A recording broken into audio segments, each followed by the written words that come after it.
Bem-vindos ao Observatório da Imprensa. Este programa foi gravado na quarta-feira, dia 18 de novembro. O terrorismo ganhou a arma ainda mais letal a partir de 11 de setembro de 2001, em Nova York, ao incorporar ao seu arsenal algo muito soft e, ao mesmo tempo, mais arrasador. O nome desta arma é dialética. Dialética? Pois é, dialética. A dinâmica dos confrontos e das contradições, tão familiar aos filósofos desde a antiguidade. Na sexta-feira, 13 de novembro de 2015, com os ataques do Estado Islâmico em Paris, ficou evidente e comprovado que a intenção dos terroristas já não é apenas intimidar, aterrorizar, nem derrubar governos, ocupar territórios, tomar o poder.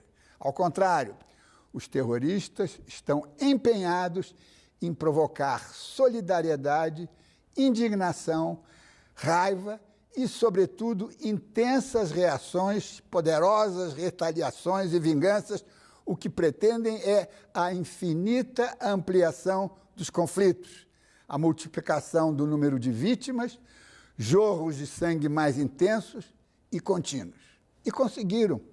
Perderam cerca de uma dezena de militantes, incluindo em Saint-Denis, e com os 129 assassinatos, sem contar as vítimas em estado crítico, desafiaram o poderio militar da França, da Rússia, provavelmente do Reino Unido e talvez dos Estados Unidos. E também criaram um novo front policial militar na pequena Bélgica. O combate ao terrorismo deve ser rigoroso, sem tréguas, nem violações, nem vacilações, implacável. O policiamento ostensivo, os serviços de inteligência, vigilância e contra-terrorismo não podem ser afrouxados. Mas o terrorismo ideológico religioso do tipo da Al-Qaeda e do Estado Islâmico deve ser enfrentado com mais eficácia e mais sutileza. As chacinas na redação do Charlie Hebdo, no estádio Saint-Denis, no Bataclan e nos restaurantes do 10º e 11º arrondissement foram praticadas por desajustados sociais, pelos que não trabalham nem estudam, pelos marginalizados da sociedade de consumo. Mesmo aniquilado in loco, o Estado Islâmico sobreviverá na África, nos confins da Ásia Central, nas Filipinas, quem sabe em algum ponto aqui da América Latina, mas principalmente continuará existindo nos corações e nas mentes do lumpen da periferia das grandes cidades europeias, onde ações terroristas e as inevitáveis represálias estarão realimentando a paranoia do fundamentalismo islâmico. Antes das expedições punitivas ao Afeganistão e Iraque, George W. Bush nunca ouviu falar nos efeitos estimulantes das cruzadas. Deuxième explosion, Stade de France.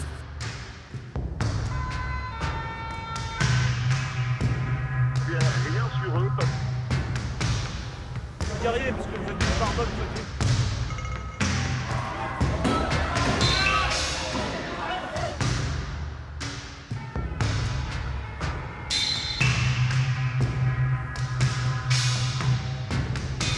Complicité intérieure.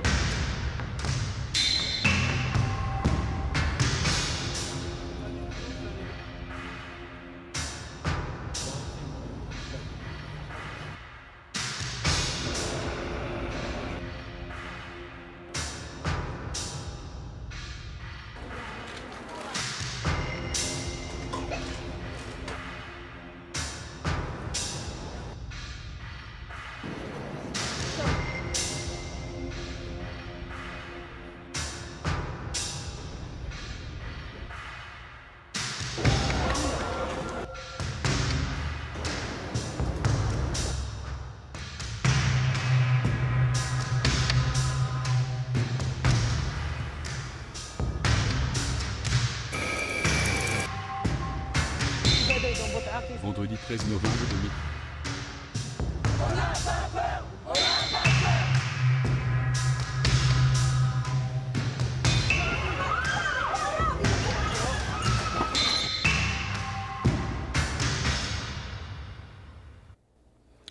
Adriana Carranca, você tem uma ficha de viagens nos últimos 7, 8 anos pela região inteira que é espetacular e impressionante, talvez, dos jornalistas brasileiros que mais viajaram lá a essa região conflagrada. E eu queria... Você esteve na Síria, justamente ali no foco da guerra com o Estado Islâmico, na região do Kurdistão, não é? Eu queria que você contasse, porque você assistiu um atentado com 100 mortos, não é? Eu queria que você contasse isso. Exatamente. A gente viajou para o Kurdistão sírio, né, para a parte onde os curdos conseguiram dominar ali território, que hoje vai da fronteira com o Iraque, até por uma faixa ao longo da fronteira com a Turquia até o rio Eufrates. É um território grande que eles têm conseguido controlar com a ajuda dos Estados Unidos, né?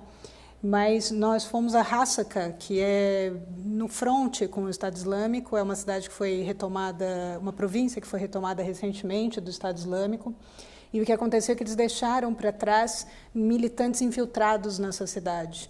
E as explosões são constantes, então naquele dia nós estávamos num prédio, num centro de operações das milícias curdas, esperando para ir para o fronte realmente entrevistar soldados que estão ali lutando contra o Estado Islâmico, quando explodiu então uma bomba e foram várias... Um homem-bomba, não? Era um caminhão-bomba, onde nós estávamos, no prédio onde nós estávamos, mas houve sucessivas bombas, e naquele dia foram mais de 100 mortos. E foi curioso para mim, porque quando você é testemunha de um ato como esse, você imagina que aquilo seja a principal notícia do dia. E aqueles atentados em particular, não saíram em nenhum lugar, senão no Globo, porque eu escrevi para o Globo, mas no New York Times ou no Washington Post, aquele dia, e isso tem acontecido diariamente na Síria, esses atentados. Eles não puderam, naquele dia, nem fazer o enterro, porque eles temiam que a aglomeração de pessoas para enterrar os mais de 100 mortos provocasse um novo atentado. Então, os sírios se sentem realmente abandonados, né, sobretudo os curdos, né? Cenário de terror.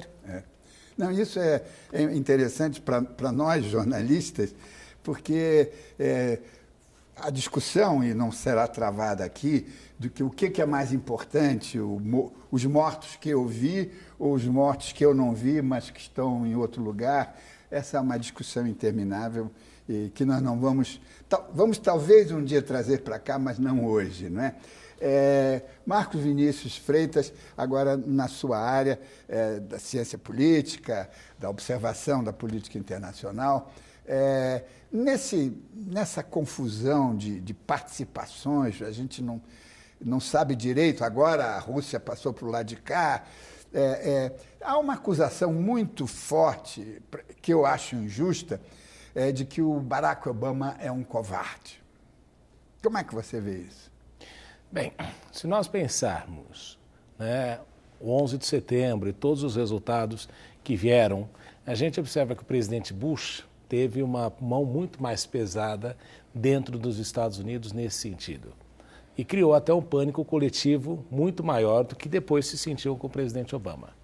A alegação é que a política externa do presidente Obama, no primeiro mandato, foi muito tímida.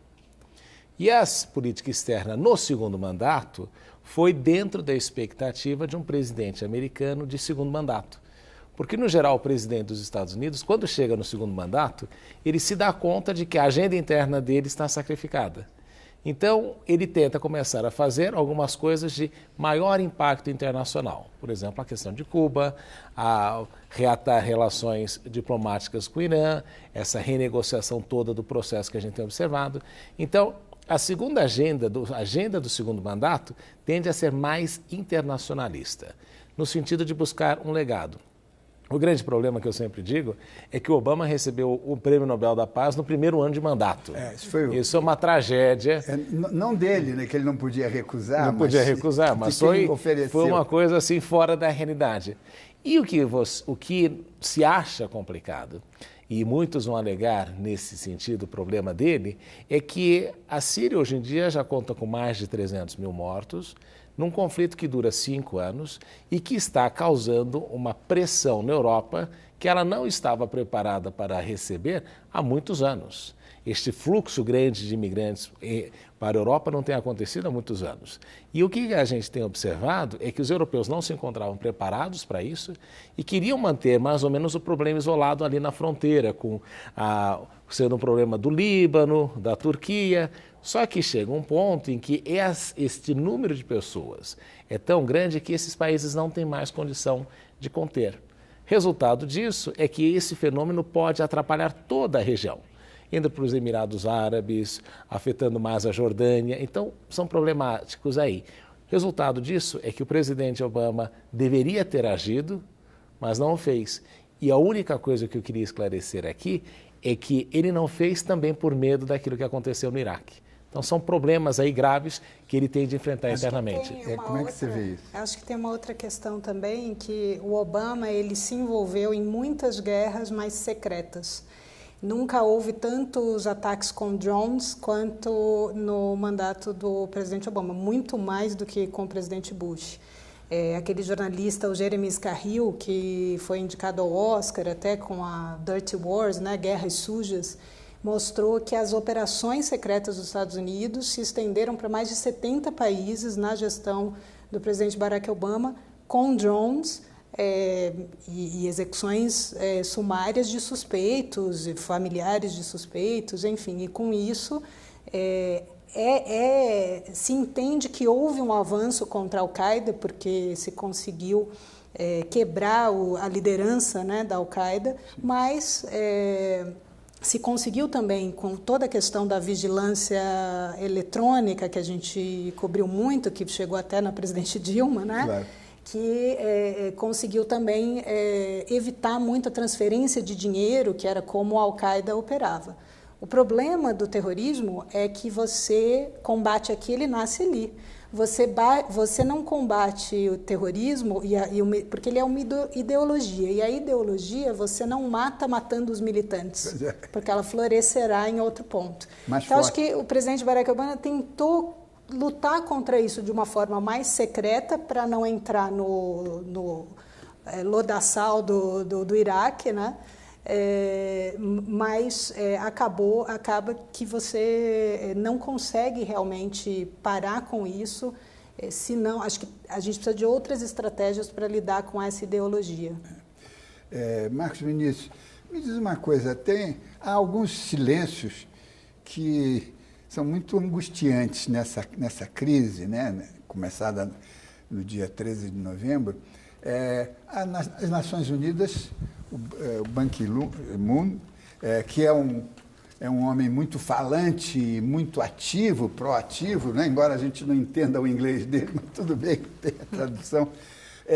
E, de repente, a ONU não fez nada, não é? E estamos aí já com uma guerra, não é? A guerra aérea já é uma coisa que não é uma questão interna, não é?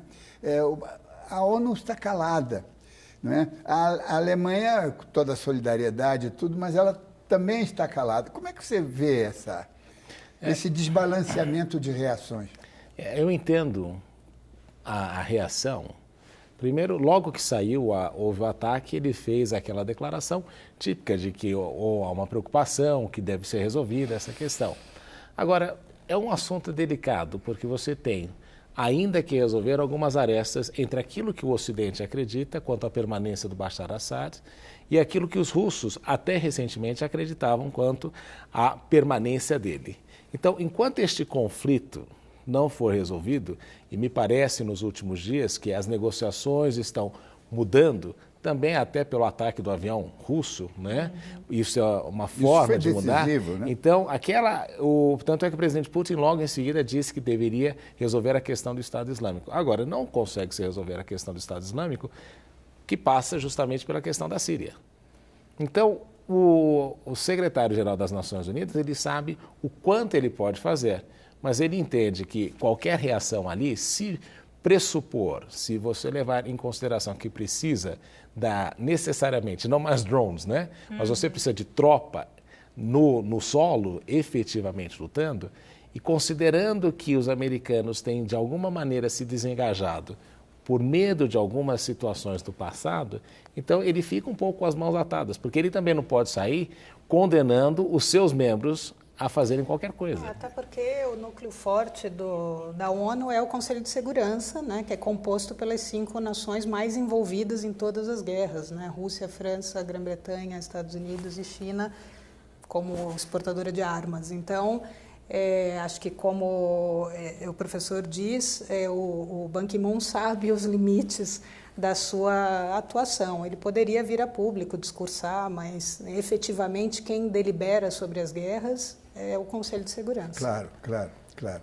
Mas é uma situação, digamos, sob o ponto de vista internacional, inédita, porque por causa da retaliação, não é? Quer dizer, há uma invasão do espaço aéreo, de outros espaços, por parte de 2 potências. E com o perigo da propagação, porque esse é o problema, né? Nós temos, além do Estado Islâmico, temos situações de tensão ali à volta, né?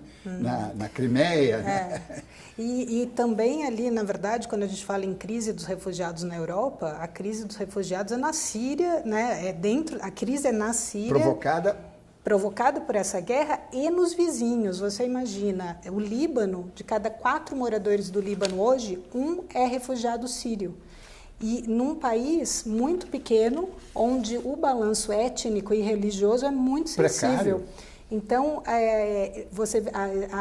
com isso, depois Jordânia, Iraque, Turquia, o Líbano recebeu 1 milhão e tantos refugiados, a Turquia 2 milhões. Então, isso desestabiliza realmente toda a região, quer dizer, é um problema muito mais da região do que da Europa.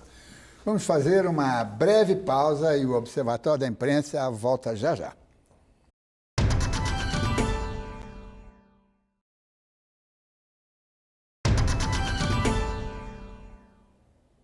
O Observatório da Imprensa está de volta. Nesta edição, avaliamos a cobertura da mídia nos ataques e na represália aos atentados de Paris. Adriana, o papel da imprensa, né? O Observatório da Imprensa está aí para isso. Você tem sido chamada muito para viajar. Como é que está? As chefias estão um pouco perdidas, né? Houve muita polêmica recentemente, né, sobre essa coisa da cobertura de Paris e a cobertura de Beirute lá fora, houve essa polêmica, e aqui também da tragédia de Minas, né? Pelo que eu vi, assim, a cobertura foi... houve uma pesquisa até que foi feita, parece que nos jornais a cobertura foi mais equilibrada, nas TVs um pouco menos, com Paris dominando mais as chamadas, mas... Também, assim, o desastre em Minas, no começo a gente não tinha muita noção do número de mortos, a gente não sabia muito o que aquilo era. Acho que essa cobertura até foi esquentando depois, nos dias seguintes.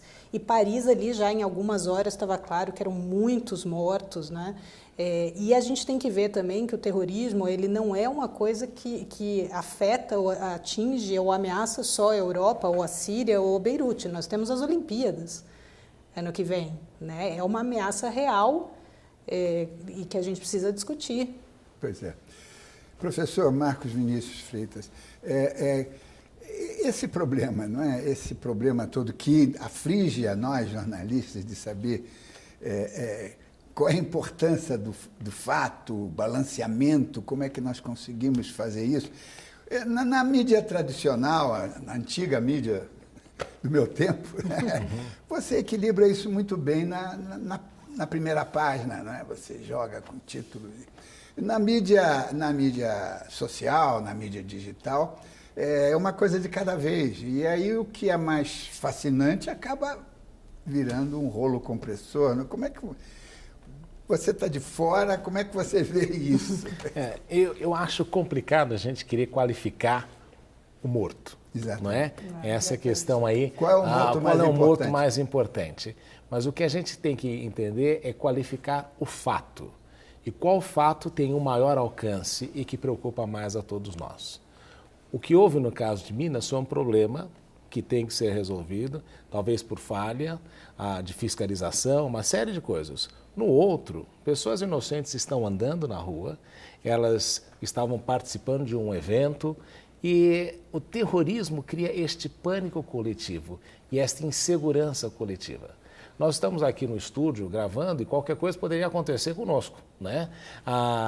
Mas isso teria um impacto, mas é diferente de pessoas que estão levando um dia a dia normal, buscando a sua vida e alguém por uma ideologia equivocada, no nosso ponto de vista, vai e causa aí um pânico coletivo em toda a sociedade. E este é um fenômeno que ele tem um complicador. Como ela falou muito bem, este é um fenômeno que pode ser reproduzido em grandes células organizadas ou em pequenas células. Então, é uma preocupação que nós não tínhamos no passado. Embora o terrorismo sempre tenha existido ao longo da história, ele cresceu muito nos últimos anos. E tem um impacto que nós acabamos também por esquecer muitas vezes. É o impacto econômico. Com certeza, o turismo na França vai cair. Medidas de segurança nos aeroportos vão aumentar. Tem um custo nisso. Policiamento vai aumentar. A liberdade individual de ir e vir também vai diminuir. Então, a gente tem o que aconteceu em Minas é uma coisa. O que vai acontecer como resultado do terrorismo, que passa até a questionar uma das liberdades fundamentais da União Europeia, que é a livre movimentação de pessoas, Schengen, passa a ser questionada. Então, por essa razão que a gente fala, não dá para comparar o morto, mas o que a gente tem que comparar é o impacto dos fatos. Sobre as vidas, sobre as famílias que perderam seus parentes, é a mesma coisa. Mas o fato em si é que tem um alcance muito maior. Adriana, nessas suas viagens, tantas viagens pelaquela região, que vai do Afeganistão até a África do Norte, não é? Uhum. Existem muitas fricções, zonas de tensão, não é? Uhum. Prontas para gerar novos focos ou novos estados islâmicos, ou o que seja, né? Uhum. Quais são eles, assim, ao seu ver, numa certa ordem de perigo? Acho que a questão da Síria hoje é realmente o número um, né? Ali, quer dizer, é uma guerra de número de mortos sem precedentes, acho que desde a Segunda Guerra, né? 300 mil mortos, e de deslocados e refugiados, entre deslocados e refugiados, a metade da população. É uma dimensão muito maior do que o Afeganistão, o Iraque, que viria em segundo, terceiro lugar ali. O Afeganistão é um país que foi esquecido, as tropas saíram, aquilo explode todos os dias. Os afegãos são o segundo grupo a tentar se refugiar na Europa depois dos sírios. Eles têm, além da questão da violência do Talibã e da Al-Qaeda, agora o Estado Islâmico também, dominando ali talvez partes do território. Você tem a miséria, que é muito que não mudou nada durante os 10 anos de guerra de ocupação americana ali, um país que continua tão miserável quanto antes. Então, é uma região ali que realmente está muito... É um barril de pólvora, com o Iraque também. O Iraque, quer dizer, o Iraque está recebendo refugiados sírios, sendo que tem ele próprio 2 milhões de refugiados. A questão dos curdos, né, que lutam tanto no Iraque quanto na Síria por um Estado independente. E na Turquia. E na Turquia e, em parte, no Irã. Então, é muito complicado. E acho que a complexidade da guerra na Síria nos mostra isso mesmo, né? Como é que isso tem se configurado, os sunitas, os xiitas, os curdos. É uma guerra religiosa, ao mesmo tempo em que uma guerra por recursos naturais, pela água, que é escassa no Oriente Médio, pelo petróleo. Eu estava lendo, por exemplo, o petróleo que financia o Estado Islâmico é vendido aos rebeldes, porque ele é crucial para a população que vive na área dominada pelos rebeldes. Então... Incongruência. Professor, o que restou da Guerra Fria e que, a partir dos últimos 2 anos, se reacendeu, se reaqueceu, felizmente, quer dizer, entre aspas, digamos, arrefeceu um pouco a partir do momento em que o Putin percebeu, agora, na semana passada, que não dava para ele fazer a sua guerrinha particular e tem que se incorporar a uma grande frente internacional, né? Quer dizer, essa polarização anti-Estado Islâmico é boa, porque cria-se um front mais unificado, não é? Eu acredito. Antes, os diversos terrorismos se valiam do antagonismo entre os interesses dos russos e os interesses, vamos dizer, ocidentais. Agora, aparentemente, há uma convergência. Esse raciocínio se justifica? Eu acredito que ele, em algumas partes, é justificado, em outras ele tem uma outra dimensão. Vamos pensar assim que o presidente Putin afirma que a maior tragédia do século XX era o fim e o colapso do Império Soviético. Então, na cabeça dele, ele pretende restaurar aquilo que era o Império Soviético no século XX. E aí o que acontece? Algumas agendas, nós vemos que existe cooperação com os russos. No caso do Irã, né? Eles estão presentes, estão participando. Neste caso agora do Estado Islâmico, há esta mudança. Quanto ao Estado Islâmico, a questão do Bashar al-Assad, ainda a gente vê uma evolução nesse processo, mas a grande preocupação russa, que foi a questão da Ucrânia e da Crimeia, este ponto de conflito, ele não parece não tem expressado a vontade de mudar.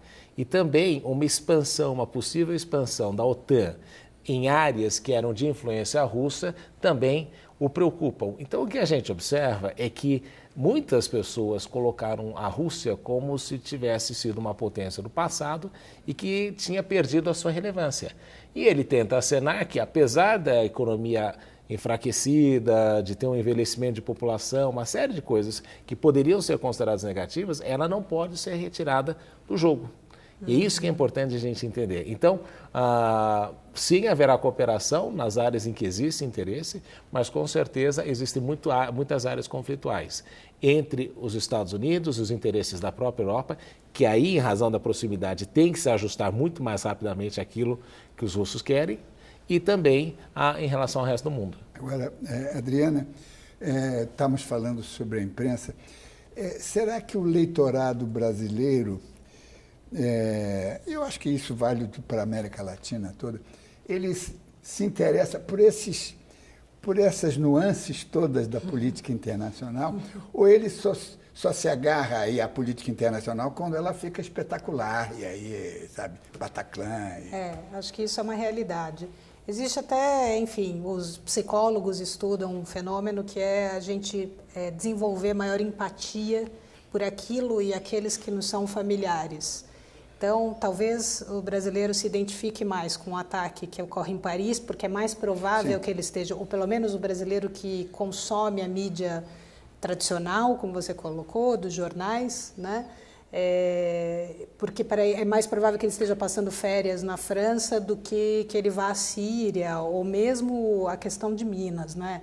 A questão de Minas foi a maior tragédia ambiental do Brasil. E uma das maiores do mundo. Uma coisa que me preocupa mais assim, na questão da imprensa, mais do que, como o professor falou, ficar balanceando, tentando valorizar qual é o morto que tem mais valor, obviamente toda vida tem valor, é a questão da forma como a gente apresenta os fatos, né?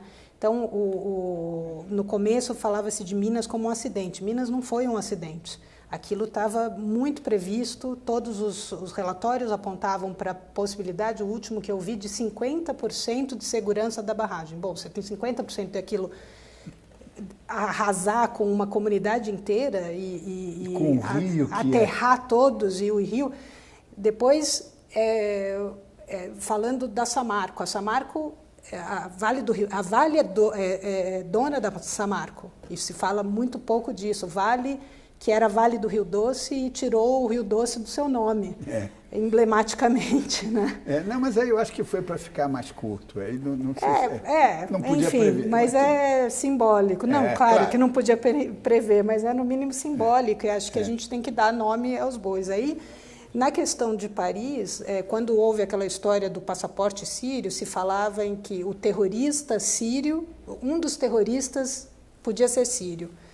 Primeiro, sem nem questionar se realmente aquele passaporte estava no corpo dele, se estava, como é que o passaporte ficou intacto quando ele se explodiu. Depois, por que aquele passaporte não podia ser de qualquer pessoa que estivesse, um sírio que estivesse lá assistindo o show, né? E aí era assim, o terrorista pode ser sírio e um suspeito nascido na França ou portador de um passaporte francês. Qual era a dificuldade de falar que era um terrorista francês? Né? Eu sou filha neta de portugueses e italianos, isso não me faz menos brasileira. Claro. Né? Então, eram terroristas franceses, belgas, o fato de serem filhos ou descenderem de... Né? Não muda muito. Então, isso, acho que essas sutilezas da linguagem, da narrativa... que às vezes a gente nem percebe, às vezes eu mesma, como jornalista, não percebo a gente não percebe os preconceitos que a gente carrega, né? Professor, agora, como é que nós poderíamos treinar? Eu acho que os porteiros das redações, que são chamados, né, os chefes, aqueles que estipulam a importância do assunto na edição seguinte, ou que vai entra na rede naquela hora, treiná-los para essas nuances todas, não é? Porque sem perceber nuances, você não consegue distinguir realmente o que é importante, não é? Nós estamos, muita gente diz, não, essa é a Terceira Guerra Mundial, que já começou em 2001. Sim ou não sei. Eu acho que mudou agora... Mudou a forma de guerrear, não é? E a gente talvez não possa mais dizer que teremos guerras mundiais, mas é uma conflagração globalizada que nós estamos vivendo, né? E como chamar a atenção de que isto, cada pequeno ponto de atrito no mundo pode se transformar numa erupção, não é? É só a gente lembrar de algumas coisas. A Primeira Guerra Mundial começou com um assassinato, não é? Um terrorista... Começou assim. Então, o que a gente não pode esquecer é que pequenos fatos podem ter grandes proporções. Agora, foi interessante que a sua pergunta anterior era sobre a preocupação do brasileiro com aquilo que acontece no mundo. E é engraçado que política externa não rende voto, não é? Nem no Brasil, nem nos Estados Unidos, em nenhum lugar. Então, se fala, mas não rende voto para quem vai lidar com o processo. Como a economia, por exemplo. Agora, o que o brasileiro precisa entender, e que é extremamente relevante, é que o mundo hoje em dia está muito mais conectado do que era antigamente. Então, essa globalização, ela faz com que as coisas fiquem muito mais rápidas, muito mais aceleradas. A gente comenta, numa semana você pode estar em 3 continentes. Isso era impensável há 30 anos atrás ou 50 anos atrás. Ou há 15. Nós não tivemos outro dia o caso do suspeito de ebola que veio para o Brasil. Nós temos que entender que hoje em dia esta comunicação de fatos, de eventos, ela nos afeta. Então, não adianta a gente começar a querer nos distanciar e achar que não, o Brasil vive em isolacionismo. Somos, por natureza, isolacionistas, até por questões territoriais, né? A floresta de um lado e o Oceano Atlântico do outro. Então, nós não estamos muito acostumados a ter vizinhos, né? Muito próximos. Mas, o que é importante é que a gente entenda que faz parte de um cenário internacional e, mais importante do que isso, é esperado que o Brasil, como um país grande, assuma posições. E o nosso problema sempre tem sido assumir posições. A gente sempre dá aquela de Horácio em algumas questões, né? Se abstém, não participa, não toma posição, achando que isso reflete positivamente sobre o país, o que não é a realidade. Não é. Nós vamos aproveitar e fazer um brevíssimo intervalo e voltamos já.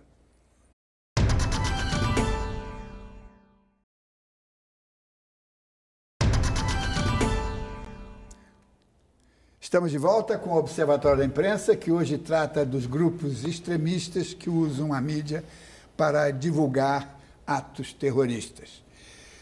Pois é, nós temos o exemplo clássico desse aproveitamento do terror, a maximização do terror, foi o caso das Torres Gêmeas, né? Que com um diabolismo, uma coisa demoníaca, né? Que o primeiro avião que bateu na Torre Gêmea chamou a atenção, e 15 minutos depois veio o segundo. Não foi da mesma hora, porque foi planejado para que a imprensa toda visse aquela coisa terrível, né, que é dantesca, né, de um avião batendo num prédio e o prédio logo depois desmilinguindo, né?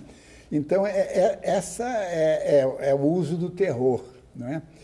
Queria chamar a atenção, usar a mídia para se autopromover e promover toda essa dinâmica, né, da morte. Mas eu acho que todo mundo, hoje, mais ou menos a metade da humanidade, se não toda ela, já sabe que o terrorismo está aí, né? Mas acho que não sabe que o terrorismo pode ser combatido de duas formas. Primeiro, agindo em loco, como polícia, mas também evitando que mais buchas para canhão sejam formados nesses países onde eles são desajustados, marginais, não é? Então, é uma tarefa pacificadora que envolve agir no local, agir fora do local, agir no mundo, melhorar o mundo, que é a grande agenda do utopismo. Né? Como é que você vê isso? Eu acredito que o crescimento econômico dos países pode levar a uma melhoria em muitas dessas situações. Eu acredito naquela máxima que diz que países que não exportam produtos ou serviços exportam pessoas. Então, muitos desses lugares, a gente observa no Oriente Médio, no Norte da África, o nível de pobreza extrema é um ponto de violência que pode incitar a violência. Em todas as partes do mundo, quando a gente observa isso, pode aí ser um chamariz ou uma fagulha de algo que pode ser utilizado politicamente, ideologicamente, para se criar uma situação muito mais complicada. Então, eu acredito que o crescimento econômico dos países, uma agenda de criação de riqueza é importante para que alguns dos problemas básicos do ser humano sejam resolvidos. O Banco Mundial tem há muito tempo tido, né, com o novo presidente do Banco Mundial, uma agenda de acabar com a pobreza no mundo. E acabar com a pobreza no mundo, nós estamos falando de uma coisa interessante, que os dados são positivos. O que é ser pobre hoje em dia no mundo? É você viver com menos de $1,50, $2 por dia. Então, o que a gente observa... Por pessoa. O que a gente observa é que, nesse sentido, tem se conseguido uma evolução. Né? Hoje em dia, o brasileiro é mais rico do que era no passado. Então, o que a gente descobriu e que o mundo tem descoberto é que as economias precisam crescer para dar o quê?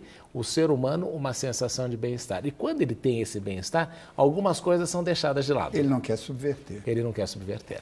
Então, essa é uma análise, eu sei que é difícil a gente associar algumas coisas, mas a economia nesse sentido é muito importante, porque ela também atua como um foco, quando negativo, de uma maior situação em que esse tipo de fagulha pode ser acesa. Adriana, uma questão subjacente que está sendo muito discutida é que talvez o interesse estratégico do terror seja de criar países bunker, não é? Países com fronteiras, com muralhas, com muros, com divisórias, cercas eletrificadas, não é? E a grande vitória, eu acho inédita, do humanismo contra a violência, a barbárie, foi, por exemplo, a União Europeia. Acabou com as fronteiras internas da Europa, né? Schengen, não é? O território de Schengen, que é Europa aberta. E já, de novo, começa a se falar que tem que começar a fechar soluções no Oriente Médio existem também toda na base de muros, né? Nos territórios ocupados, muros.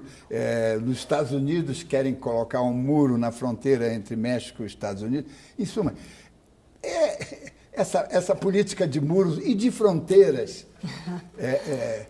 Eu sou um velho e pacifista. Então, somos dois.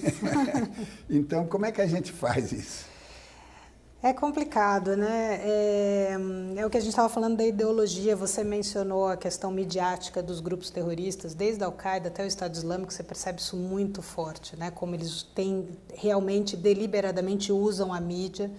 Por quê? Porque eles querem espalhar essa ideologia para recrutar mais gente.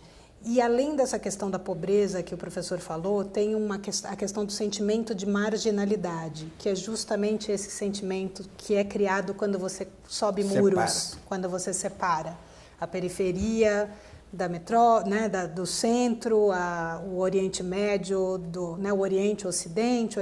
Então, isso é muito forte. Eu fiz uma matéria não faz muito tempo, falando sobre como líderes muçulmanos estão recrutando dentro das prisões, porque depois do 11 de setembro houve a prisão de muitos deles com a retórica mais agressiva e sob a acusação de incitarem realmente a violência. E o que aconteceu é que você levou essas pessoas para dentro da cadeia e você tem dentro das prisões uma juventude que se sente marginalizada da sociedade. Isso mesmo na Europa, que são países ricos, mas que têm principalmente filhos de imigrantes que são considerados cidadãos de segunda classe ou se sentem dessa forma, cidadãos de segunda classe. Então eles encontram, quando você vai analisar o histórico desses terroristas que estão cometendo atos na Europa, você vê que eles têm um histórico já de marginalidade não ligada à religião, mas a pequenos furtos e tal. Eles ficam pouco tempo presos porque cometeram pequenos atos, pequenos crimes, e saem de lá radicalizados. E a retórica que tem sido muito usada é de que as mesmas potências que oprimem, que fizeram com que ele estivesse ali, fosse parar na cadeia, né, o mesmo governo que o marginalizou e fez com que levasse a vida dele até a cadeia, são os mesmos governos que oprimem o mundo muçulmano. Então, é um movimento muito parecido com o que houve nos anos 60, de muitos negros se convertendo ao Islã para desafiar a supremacia branca, supremacistas brancos cristãos. Como é que você vê isso? Essa segregação, esse processo que vai na contramão do que o mundo está procurando sempre, a globalização, a unidade espiritual. O Estado, a fronteira, é uma ficção humana. Claro. Né? Eu sempre digo que o elefante, quando está no Serengeti, ou está em qualquer lugar da África, ninguém pede passaporte para elefante, para ele mudar de lugar, para tomar água, para se alimentar. O homem criou isso nessa ideia de que nós vamos criar um lugar onde nós vamos dar autoridade para uma pessoa nos proteger. Contra quem? Contra os outros. Então, esse conceito de Estado, ele precisa evoluir. E a gente observa que nos últimos anos, em razão de um aprofundamento da quantidade de tarefas atribuídas ao Estado, que o Estado Nacional começa a falir. Né? Em todas as partes, todo mundo está com problema. E problema de natureza financeira. Então a gente começa a pensar, alguns teóricos vão pensar que daqui a 50, 100, 200 anos, nós vamos voltar àquele conceito de cidade-estado que a gente tinha no passado. Terrível. Mas é uma evolução para uma situação em que as pessoas se sentem melhor representadas, a maior proximidade do poder. Agora, o que a gente não pode, né, nesse combate, existem duas coisas. Uma, as sociedades têm que saber incluir, né? A França precisa saber incluir, mas também precisa saber punir. Então, isso o equilíbrio que é o que você falou no início da chamada, né? Você tem que ser implacável punindo, mas você também tem que fazer todas as medidas para que a sociedade seja incluída. Não se pode criar, terrorista não é coitadinho. né? E às vezes a gente tem medo de que as pessoas tenham essa percepção que no Brasil a gente diz, não, mas a sociedade o criou dessa maneira. Não, inclusão, tomam-se as medidas que são necessárias para que essas pessoas entrem e de fato se sintam franceses. A gente viu que uma das medidas que eles estão querendo tirar é justamente cancelar a questão de dupla nacionalidade em alguns casos, na França, e isso começa a distorcer toda a situação. Claro. Então, inclui e pune. Então, essa dialética, né? Se nós levarmos essa análise, a gente tem que pensar muito bem. E é isso que os países precisam sentar, analisar, e não é uma coisa que você faz de um dia para o outro, é uma questão de reflexão profunda, até porque o remédio não pode matar o paciente. E só uma perguntinha ainda. E esse renascimento da extrema-direita mesmo, dos fascistoides na Europa, isso é um negócio, porque eles não querem uma Europa aberta, eles não querem Schengen, eles querem muros, eles querem o Estado policial, mais segurança, não é? Mesmo à custa de menos liberdade. Isso é um problema que começa a corroer a Europa, ou ainda não? Ou é uma visão apocalíptica minha? Você sabe que a gente sempre fala que a extrema-direita é xenófoba, mas você tem também movimentos socialistas, na Holanda, por exemplo, que são xenófobos. Sim. Então o negócio é assim, a xenofobia, hoje em dia, eu acho que ela não tem ideologia entre direita e esquerda. A gente tem aí o problema de uma ascensão de uma direita mais radical na Europa, até porque esses movimentos são pendulares. Né? Se nós olharmos, a história está sempre variando. Em momentos em que você quer um Estado mais intervencionista, um Estado menos intervencionista, isso vai no movimento da história. Agora, esses fatos acontecem em razão de uma União Europeia que parece não ter entregado aquilo que prometeu no passado, uma falta de transparência em Bruxelas com relação àquilo que as pessoas esperavam da União Europeia e um custo muito grande. Então, o que acontece é esse questionamento da União Europeia que leva até os britânicos a quererem repensar se devem ficar ou não. A questão do cidadão alemão pagando pelos erros do governo da Grécia. Então, esse tipo de coisa começa a fazer com que determinados segmentos da sociedade entendam que aquele modelo está errado.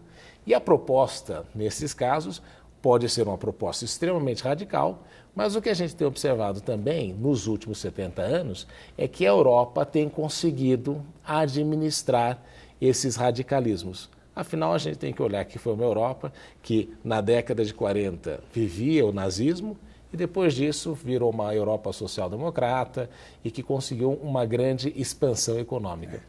Adriana, com a sua visão local, que você está sempre lá, né?